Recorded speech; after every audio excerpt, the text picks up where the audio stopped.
are well controlled by the Mexican Mafia, and it's in its primary interest to enhance its presence in all these communities if it's able to. And for the most part, it's been successful at doing that. Therefore, it stands to reason, it is a certainty that the Mexican Mafia will utilize violence, urban street terrorism, to continue gaining these profits. There's no way that the organization will relinquish this type of money, this type of power, and this type of control. It is ingrained in the Hispanic subculture. It is ingrained in the corrections system. It is ingrained in the community's minds. The Mexican Mafia is well insinuated in the communities. And it's this cultural and subcultural understanding of what the Mexican Mafia does that creates the air of terrorism in the communities.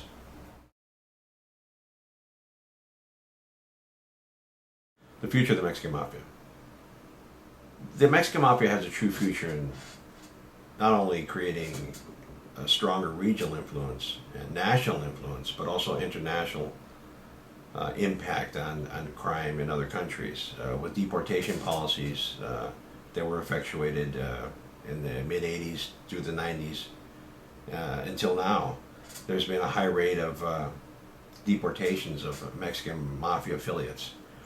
Although this remains unrealized to the organization, there are thousands of individuals in El Salvador and Mexico that have adopted the ideology of the Mexican Mafia. The game is a little different there in terms of the Mexican Mafia's influence, but it is a seed that is germinating. A reflection of this potential is Bat Marquez and Papa Barron. These two individuals infiltrated the AFO cartel through their associations and were well established in doing hits for them. They would actually import individuals into Mexico from San Diego, from their respective gangs, and they were conducting hits for these huge cartels. With the indictment of most Mexican cartel members and foreign individuals from Colombia and other countries that are huge cartel status individuals, this brings them into association with Mexican Mafia members in the BOP. One of the objectives of the organization, the BOP, is to incorporate individuals from respective organizations that are Hispanic in nature, and in fact co-opt them. One of the objectives of the organization was to co-opt members from the Texas Syndicate, Nuestra Familia, the Disciples, the Latin Kings, and create an international cooperative of organizations. And this would increase the organization's growth exponentially. I mean, this is beyond, far beyond the original concept of the founders. Again, this is reflective of the ideology and the mentality of the progressive thinkers in the organization. As times progress, so does the intellect of the organization. The membership, its leadership, and the commission believe that the organization has to progress to exist. To maintain power, it has to increase its political power.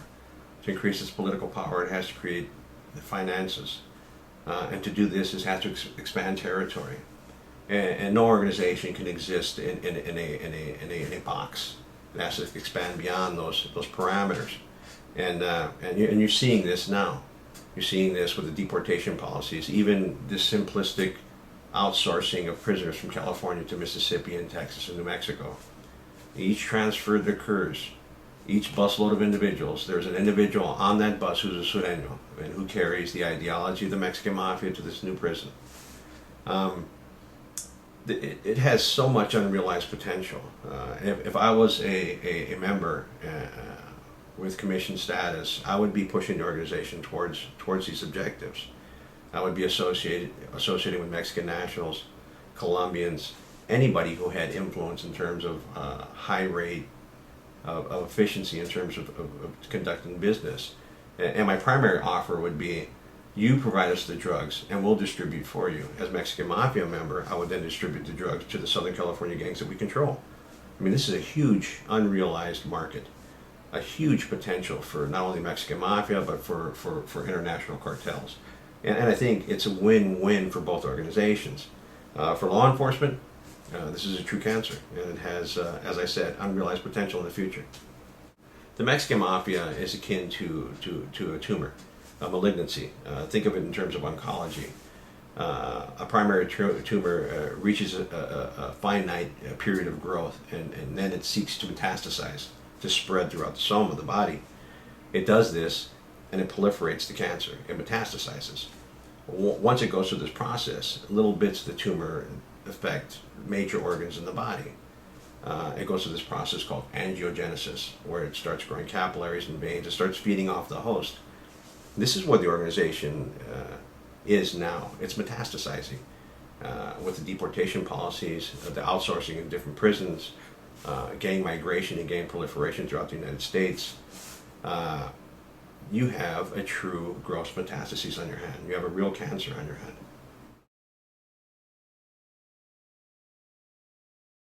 Mexican Mafia connections with Mexican drug cartels. This has been a long existing problem, which has only recently come into the view of the Department of Justice. Obviously, drug dealers in Southern California and affiliates with the Mexican Mafia are supplied by Mexican drug dealers. There are two glaring instances that display the cartel's insinuation into Southern California. And this is just Southern California. This is not reflective of the entire United States. The recent Mendoza organization, the indictment that was brought down a couple of weeks ago, is a reflection of an organization utilizing 11 existing Southern California gangs to distribute narcotics. Another really blatant example is Bat Marquez. Bat Marquez is a made Mexican Mafia member with the assistance of Popeye Borron, who was killed in Mexico during a shootout for the AFO cartel. They had infiltrated the Adriano Felix organization, and they were actually doing hits for them, transporting narcotics into San Diego and throughout the United States. And this was a multi-million-dollar operation. And this is the basic template that the Mexican Mafia wants to replicate, with the indictments of drug lords and cartel status type individuals being indicted, brought to the United States, and then placed in the BOP. It brings the Mexican Mafia in contact with huge amounts of finance and drugs. So you'll see this with the intelligent individuals, the more progressive thinkers, the individuals who have foresight, utilizing this as an opportunity. One thing that has to be understood is not only is the Mexican Mafia opportunistic, but so are the cartels. A smart businessman would utilize an existing infrastructure. Gangs are an existing infrastructure. They have set leadership. They have set representatives in the Mexican Mafia, and a smart business person, person with a strong business acumen and strong social political skills will utilize this to enhance his business. It's just smart, win-win for both the Mexican Mafia and the cartels.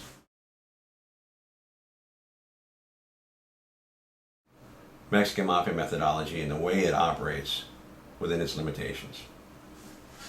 The organization is pretty simplistic in the method by which it operates. There are three basic forms of communication. It has specific limitations in what it can and can't do. Basically, it has letters, correspondence, which every inmate is afforded the opportunity to participate in. They cannot limit the amount of correspondence you can generate or receive, which is a key source of communication between Mexican Mafia members and the crew, and family members who facilitate the crew. The second is visitation.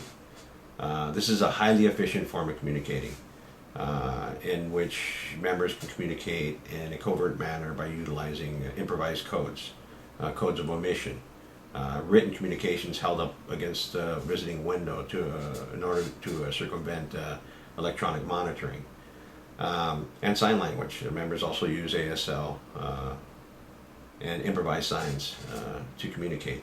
There are a variety of different forms of communicating, but there are the three templates.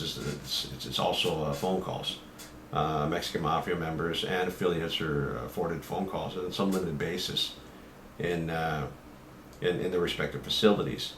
As a Mexican Mafia member, I would utilize a facilitator who would be a key visitor, usually a female, a family member, typically a girlfriend or a wife, who would conduct most of my communications for me. I would relay orders to this individual, who would then take him to my crew chief, who is, for lack of a better phrase, my lieutenant, my key enforcer, the boss of the crew. He would then relay them down to his enforcers, who would collect from workers and gang members. And this was created as a tier of protection, of firewall, insulation, I didn't know the individuals at the bottom, and the people at the bottom did not communicate with me and my facilitator. So it has a dual purpose, um, and it also enhances my efficiency as a crew member.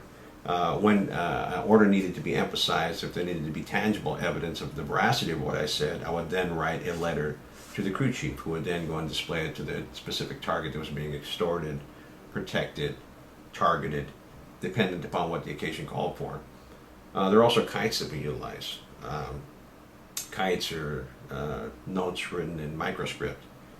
For that purpose, the purpose of being rolled up and secreted in the body cavity. When an individual paroles, he can then take the kite to the respective target, who the message was interpreted for.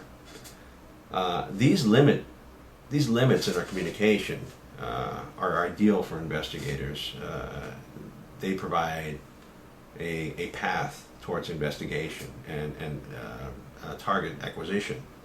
For the most part, an individual with prison correspondence from Pelican Bay, Corcoran, BOP, whatever respective facility we're talking about, will maintain possession of those communications. And that is the first indication that they're affiliated or associated with the organization. This is akin to a letter of safe passage for his conduct.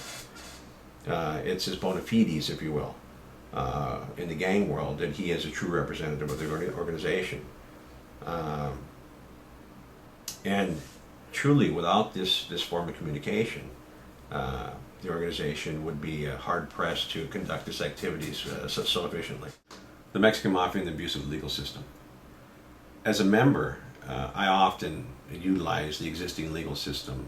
In California, United States, you have the ultimate right to self-representation. It's called impropria persona.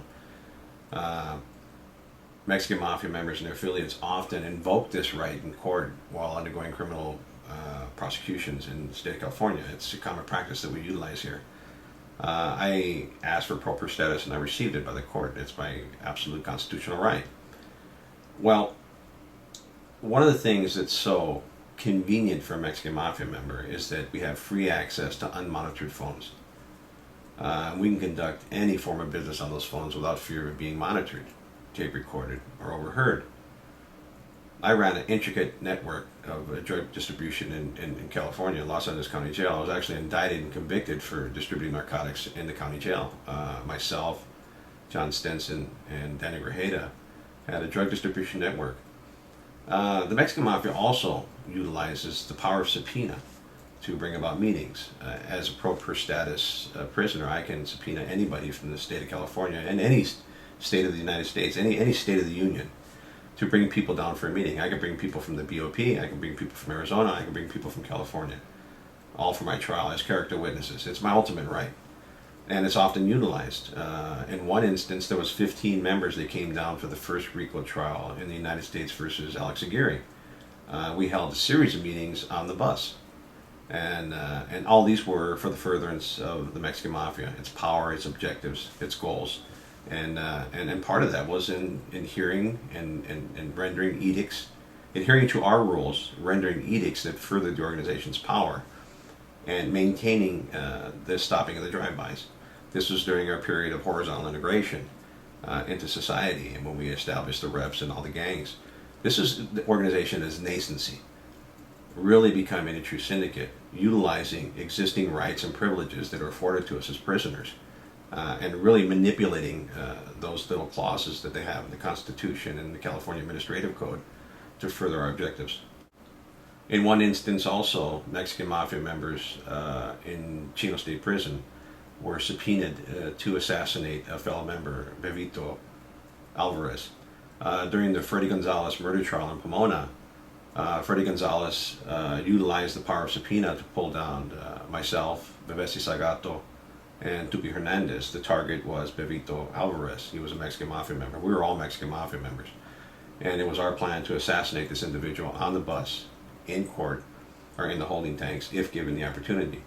It was only a savvy investigator that realized that we were all pulled down from different locations and one individual was a target. And he prevented the murder from occurring.